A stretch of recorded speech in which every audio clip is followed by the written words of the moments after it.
Hello বন্ধুরা, আজকে আমার বোন কাগজ দিয়ে যা যা খাবার বানাবে আমি আমার বোনকে তাই তাই খাবার কিনে খাওয়াবো। খাওয়াবি তো? খাওয়াই না, এমন ভান করছিস যেন কিছু খাওয়াই না। আমি তো এনে বানা, কি বানাবি বানা দে। বানানোর জন্য বোনকে কাগজ, কাঁচি, পেন দিয়ে দিলাম।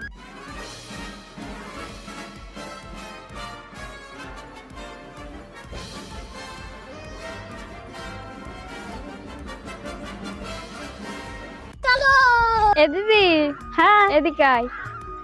কই কে গেছিস দেখি। তারপর দেখলাম বোন ম্যাঙ্গো জুস বানিয়েছে, তাই বোনকে বললাম ঠিক আছে চল কিনে দিচ্ছি। তারপর সঙ্গে সঙ্গে বোনকে নিয়ে চলে আসলাম একটি দোকানে। দোকান থেকে ওকে একটা ম্যাঙ্গো জুস কিনে দিলাম। ম্যাঙ্গো জুসটা নিয়ে বোন আর আমি আবারও ওখানে চলে আসলাম। তারপর বোন ম্যাঙ্গো জুসটা খাচ্ছিল আর আমি ওর কানে একটা গোলাপ পরিয়ে দিচ্ছিলাম। খাবার বানানোর জন্য বোনকে আবারও কাগজ দিয়ে দিলাম।